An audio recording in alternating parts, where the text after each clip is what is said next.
And greetings, fellow citizens of the Coffeeverse. Today, I am drinking a Salvadorian natural process Pacamara coffee. Cheers. And if you know what that means, cheers. Okay. Today, random topic, know it all.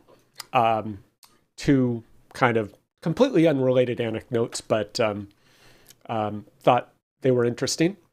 But before I get to that, congratulations to Francis Masangi, a new Business Central MVP. And if you do not know Francis, please follow him on Twitter at Francis Masangi. And he also has a YouTube channel, Tech Na Masangi. And he has, I think, over 130 YouTube videos already on Business Central development. And he has taught a Business Central development training class in the African time zone. And so welcome, Francis, to the MVP party. Keep an eye on him. He is going places. And if you haven't seen it, December 20th, 2022, I interviewed Francis because I met him through, found him on YouTube and met him on Twitter. And so we had a great discussion. So check out that video on my channel. So with that little story, I had a call with a company, a prospect who is considering implementing Business Central. And basically had a 1 hour call to understand what they needed, what the functionality, the scope of how they might use Business Central, what was anything unusual about their implementation. And basically a 1 hour call, pretty standard, maybe a little more. The customer was actually not on the call. A little unusual, but it was with an independent consultant who apparently knows the company well, has worked with them for years. Okay, that's not uncommon. And so, there's the usual questions. Can Business Central handle everything we're trying to do, all of our business processes? And how much customization do we need? What's out of the box? What needs to be a customization? And how much is it going to cost us? Give me a price tag, right? It's like, how long, how much, what do we need? Pretty standard stuff. And if you've seen my videos on Agile versus Waterfall, this is the challenge, right? Can you possibly do a Business Central implementation Agile? I don't think so. I don't think it's practical because most customers want a price tag, right? So, okay, so we had this discussion, and there were some areas where I'm like, well, I don't know. We think Business Central can do most of this stuff, but we think there's at least one specific gap that is going to require customization, but I'm not sure. We found a feature that might take it part of the way there, but we don't think it goes all the way, and there could be some details that are more complicated. So I said, okay, it's a 1 hour phone call. I can't tell you everything. So here's my proposal. What I call a design phase. 16 hours, limited scope, confirm certain business processes and requirements. And relative to those areas, verify Business Central functionality. Does Business Central really do things the way we think and in a way that would work for this business, the way they perform their processes? Because I could say, yeah, Business Central has these check boxes. Yes, yes, yes. But then when you dig into it, you'll get 90% of the way there, and there is some little tiny gap that just stops everything because it needs to go 100% of the way. And if it doesn't, you have a problem. So I said, hey, we think Business Central can do most of this stuff, but there are some things we want to verify, we want to test in the context of what you told us for your business processes, right? And once we confirm some of these requirements, once we test Business Central all the way through from A to B, and I see exactly how this process works for your business, Then, if we find some gaps for a customization, we can have a high-level design and a reasonable or more informed estimate of what that customization might cost. Because I can't estimate a customization if I don't understand what the customization is doing, if I have no idea how I would design that customization because I don't yet know what the gaps are. Like, I can tell you, I can just make up a number, but I don't know what I'm developing, right? So I proposed that, and it wasn't, the response was more of a devil's advocate. It's like, okay, I kind of understand where you're going with this, but I've never done it before. This is new to me. And if I take this to the customer, they might say, a design phase raises questions about the maturity of the product and experience of the implementation team. Okay. Why can't Business Central do what NetSuite does out of the box? Because NetSuite says, yep, they can do all of these things. Check, check, check, check, check. No problem. Okay. And then why don't you know if Business Central can do what we need? Aren't you Business Central experts? Shouldn't this raise some concern that you don't know the product well enough to do what we want? And from a customer's perspective, I apologize. I have like really bad allergies right now. So if I start sneezing uncontrollably. So these are not surprising questions or comments from a customer who may not have done a lot of implementations, right? And so on the one hand, a partner might say, sigh, right? Like, come on, really? But this is the initial response and feedback and potential pushback I received from proposing a design phase, because a 1-hour phone call simply isn't enough. And I'm not going to pretend it is. I'm not a sales guy. I'm not going to say, yeah, we can do all that stuff. Yes, we had just had a 1-hour phone call. Let me slap out a proposal that includes, promises that we can do everything you want. I'm not that person. So tough, deal with it, right? And so in response to these questions, like another partner apparently submitted a proposal. And so I said, really? Well, if our design phase is not satisfactory, why don't you hire the partner who already gave you a proposal? Like, why are you even talking to us if you don't like the concept of a design phase? And I'm happy to say, well, consider what you've already received.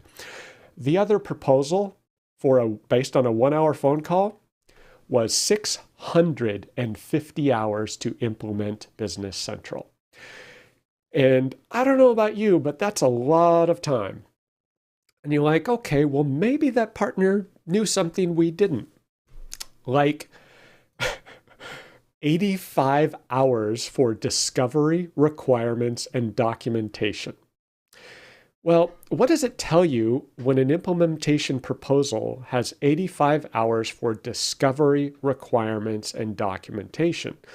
My assumption is that they don't know what they're going to discover. They don't know what the customer requirements are. And they're going to have to document that because no one knows what they're going to find. 85 hours just to figure out what they're going to implement. And yet, without knowing what the requirements are, what the customer wants, and any documentation, they are willing to propose that they can complete some mythical task in 650 hours. Well, sure, if it's only going to maybe take 200 hours to implement, I'd be happy to take 650 hours worth of billable revenue from you in order to figure out what you need and want. That's a great payday. That's a boat payment or two, right? In addition to that 85 hours of discovery requirements and documentation, there's more. 120 hours for integration. When I asked what that integration was, the contact said, I don't know.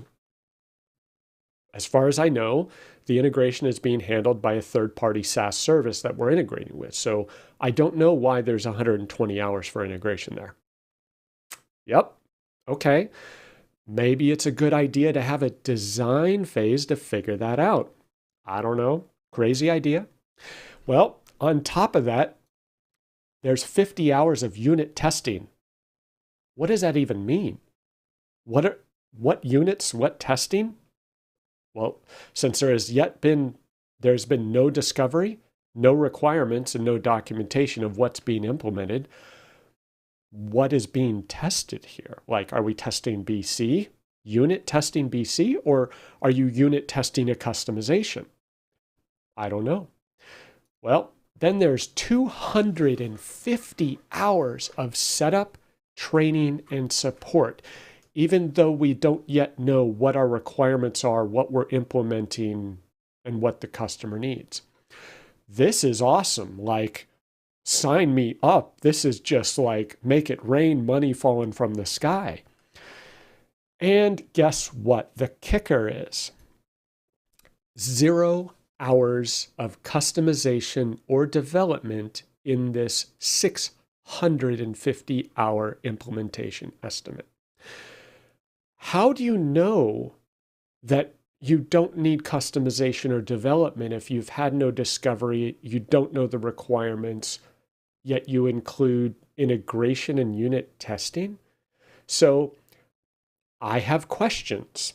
And if a customer doesn't like the concept of a 16-hour, design phase, then this is what you get. If you expect a partner to have a 1-hour phone call and give you a bottom line price tag, what choice do they have? They're just making up numbers out of thin air, right? Like, okay, $650, that should cover it, right? Okay, great. So yeah, and we found out later that the software estimate was $14,500 per year, I think, in subscription license fees for Business Central for 5 users. Now, if you do the math on that, that doesn't add up.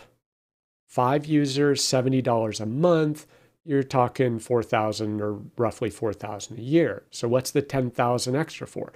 Turns out they included a third-party ISV reporting solution. And we thought, wait, what? Why? I don't know. They didn't know why. $10,000 a year in software licensing for a third-party complex, like a BI type reporting solution, without having any idea what the requirements are, no discovery. So that's what you get, right? If you expect this partner to know it all and know everything, well, okay, sure, for 650 hours, I'm sure going to try to figure it out on the job. So, okay, so that was anecdote 1. Interesting lesson. So the customer is now realizing, okay, why don't we go for that 16-hour design phase, figure out what we need, get some confirmation that Business Central can do these areas, where the gaps are, and what a customization might cost us. And already we're just going to drop the $10,000 a year because we don't think they need it. And yeah, so we're just saving them money left and right. And like maybe it'll cost 250 hours for their implementation, maybe a 100-hour customization. We're not sure, but that's like half the price implementation. So, the cost of wanting someone to know it all. So on a completely unrelated note, we're busy. My team, I work with Tanya Henderson, Test Team, Blue Dragonfly. We're doing all sorts of stuff, and we're getting really, really busy. So we're talking about, okay, let's hire someone to, help us, give us more capacity in certain areas. And there's this resistance, like, oh gosh, but they're not going to know Business Central and know all this stuff. Okay, we'll train them. But then they won't know the customer's environment and all these specifics, and the customer wants to know when they pick up the phone, they'll get one of us. Well, hey, they'll learn. Just like you learned, just like the other consultant learned, this new person will learn, right? So we're talking about this and how to deal with, well, they're not going to know it all, right? Well, you can't know it all, right? So then we talk about hiring a resource, and we're going down this road of, well, okay, let's come up with a job description. What do we want this person to do? They're not going to do everything. So we're talking about, okay, maybe we need a Power BI resource. Maybe we need a data integration and data load resource. Maybe we need someone to do support tickets, whatever. So let's come up with that. Let's come up with a budget. What does this cost? Let's do some research, run some numbers. Let's search for a candidate. Then we got to hire them. Then we got to train them, manage them, months of investment to get this person up to speed. Well, there's a lot of cost there. So understandably, if a company looks at this list, they're going to say, oh, it's just like, they give up before they even start. And so then you get overworked, and then you have even less capacity to try to hire someone, right? So I'm like, hey, let's break it down step by step, figure it out. In terms of a cost, I'm in the United States. Resources, people, consultants in the United States are expensive. Inflation is going crazy. So what are some alternatives? Well, there is offshore and nearshore. And we currently have a developer in India. We have a corporation in India. So we fortunately have that structure in place to expand in India. And the good thing is lots of skilled resources in India, thousands and thousands of resources in all sorts of areas who can provide services, skills, development, you name it. Very cost effective in general, but generally it's overnight delivery. So we get requirements or requests during the day. We have to package them up, communicate them to the resource in India. The person in India has to figure that out. Maybe they have to watch a video, read some notes, ask some questions. So we have some lag there. Then they're like, okay, I understand what you want. Let me start working on that. What's magical about India is you can send a request at 5 p.m. United States time, whatever time zone you're in.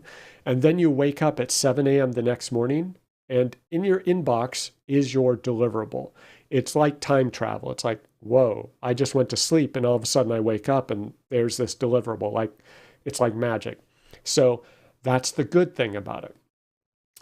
Okay, the challenge is that's overnight. So if you need to coordinate during the day, if you need support calls, if you need customer calls, if you need real-time communication, it is challenging. You're either dealing with your early morning in the US or your late evening in the US in order to overlap in a reasonable fashion. So lately I've been thinking, what about nearshore? And I've never really used that term before, but apparently that is a formal term in the outsourcing industry and they call it BPO, business process outsourcing.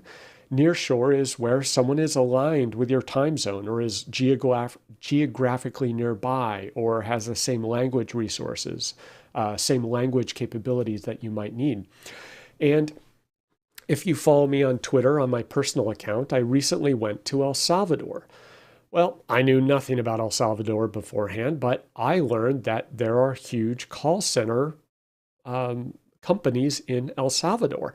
And English-speaking, skilled labor, they go to the call center, and apparently it's a pretty good job, very popular, and they will provide call center resources for U.S. companies or for companies who need support in U.S. time zones. And my wife is a nurse. So when she's with a patient, if the patient speaks Spanish, she can pull up an iPad, hit an app, and instantly be on the line with someone who can provide medical translation services. Well, it turns out that El Salvador has entire data call centers with resources and medical personnel who can provide medical translation from English to Spanish. And I learned this during my trip. And even our guide during the COVID lockdowns, because there was no tourism, he stopped doing tours for tourists, and he worked in a call center for a major well-known app on iPhone and Android and provided call center services. So it's a huge resource where people can hop into a job, do the call center thing for a while, and hop out and do something else. So it's very popular. It's like, I recently spoke with a friend from college. Turns out He's learning Spanish as well because he communicates with Uruguay. And I'm like, Uruguay? I couldn't pick out Uruguay on a map. I've heard the name, but honestly, when's the last time I've heard the name Uruguay? Like it just didn't occur to me. Well, it turns out that approximately, from a stat I found, 74% of Uruguay's IT industry is for outsourcing to the US. This blew my mind. So they do development services, all sorts of IT outsourcing out of Uruguay. It's like, whoa. So that's also part of the nearshore offering. And so why would I consider Central and South America? Well, it's cost effective. It turns out from what I'm seeing, the rates may be competitive or near competitive with India for many resources. I would have thought the cost would have been higher. It may be in certain areas, but as far as I could tell, in many areas, it's very similar to India's cost structure in terms of outsourcing. And huge benefit for certain roles is US time zone service. So if you need help desk, if you need support, phone calls, real-time interaction, Central America is fantastic. And although I'm getting the feeling that there aren't as many available resources as India for, say, Power BI or Dynamics or software development, it is rapidly growing. So just as Uruguay, I would have never known 74% of IT goes to the US. That's crazy. Central and South America is growing very rapidly. So it appears to be a very appealing option for outsourcing of US. And so I dug into this a little more. And there is a website, ef.com. And if you go to ef.com/EPI, this organization has created an English proficiency index. And I don't know what the criteria is, but they've apparently evaluated different countries around the world, 111 countries and regions by English skills. And they've ranked them. And, whatever criteria they're using, they have come up with this list, and I've just eliminated the top 13 for the top proficiency in English. None of them were in North American time zone, as far as I could tell. And then you have a lot of European countries, Eastern European countries, Argentina, Hong Kong. You have some options here for high proficiency, but of the rest, let's say moderate proficiency, if you're looking for more cost-effective, lower-cost resources, well, 3 are in Central America. And why would I choose those? Costa Rica, Honduras, and El Salvador. And I was surprised to see Costa Rica and Honduras above El Salvador. And I was also surprised to see those 3 above India. It's like, I would have never guessed. So why do those 3 matter? Well, they matter because of the time zone. That would be like a huge bonus. I can get another resource in India. We're working to hire someone in India to have another resource there. And that's fine. That's very valuable to us, but that's an overnight resource. What if we wanted someone during the US working day? Well, if you just look at this map, India is overnight. So that's why I put a red. I work with someone in Australia. It's workable, but it's only half day. So it's like, say, 2 p.m. Pacific time, 5 p.m. Eastern is where Eastern Australia starts to come online. And Uruguay over there, the blue arrow, that would be past the Eastern time zone. So that would be not even Atlantic. It would be in the European time zone essentially, or a few hours off of Eastern. So that's a challenge as well. But look at those 2 green arrows way over in Central America. There you have El Salvador and Costa Rica. And you also have Honduras in there as well on the north side of Central America. So very appealing. So I'm like, okay. So I'm starting to contact candidates in El Salvador to start, simply because I've been there, right? I know where San Salvador is, and I'm going to go back and visit, and I may have an office there and incorporate there, just so we'll have the structure in place. And you can say, oh, that's too much effort. We don't know anyone. And it's like, well, you got to start somewhere, right? This is a long-term investment for me. And it's not a matter of having someone ready to go within 2 weeks. This is, you got to have a candidate search. You got to have hiring. You maybe need a corporate structure to pay someone. You may need to have an office there.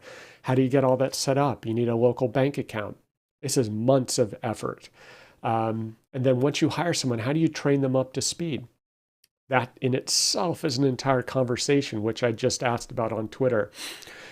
And so a common response is, well, they need to know MB800. They need to know all of Business Central. But do they really? If we can narrow down the role to be help desk, they'll take the call. They'll get the customer information. They'll get the environment information. They'll set up a ticket in CRM or help desk or whatever you're using. They'll get everything documented such that when you hand it off to your US consultant or whoever you need fielding the actual nitty-gritty of the case, they're not having to do all that administrative stuff. And guess what? After 1 month, 3 months, 6 months of doing that, they'll get to know your customers. They'll get to know the environments. They'll get to know the common support tickets. They'll get to learn and navigate BC. And you'll give them a little more each month. And eventually, they may be able to help with the consulting and actually answer the support cases directly. So maybe there's a way to just have a slice, Business Central basics, just train them in that. And someone replied that maybe Eric Hogarth's Business Central Field Guide would be a good kind of end user training content to get them started. So they're not overwhelmed with MS Learn. They're not overwhelmed with the MB800 content or study prep, because that's a huge swath of knowledge there, right? I just need a sliver, basic help desk, basic responding to support tickets. So Business Central basics, help desk support, learning the CRM system. And then another suggestion is, well, we do a lot of data load, data migration, configuration packages, data cleanup, validation, mapping to dimensions, who knows what. So that task, well, someone doesn't have to know fixed assets in Business Central. They don't even need to know how dimensions work. They don't need to know licensing and BC admin and tenants and environments necessarily. Maybe they set up a config package. They get the CSV files cleaned up. They get the Excel files cleaned up. They test those config packages, and it's a narrow scope for that role. And they'll eventually learn more, but that could be a starting point. So we're looking into, hey, what does it take to make that happen? So these are just questions around, how much can you know? How do you get started? And what are the consequences of thinking that someone needs to know it all? Well, one consequence is you get an implementation proposal for 650 hours. They can't know it all. So they're like, well, in 650 hours, we can figure out a lot. It's going to cost you though, right? And if you expect a new hire to know it all, you're going to have a pretty hard time finding someone. You're going to pay a lot of money. Well, if you pay someone less, if you can find someone in a nearshore, offshore capacity, maybe you can pay a much lower rate, but you'll pay to train them. You'll pay to bring them up to speed. You'll pay to have them learn a specific role. They won't know everything, but they can know this. They can learn that. They can learn from there, right? On the job training. So anyway, that's just a thought. Some Pacamara, natural process, Salvadorian coffee thoughts. And with that, have a good Friday, have a good weekend, and cheers.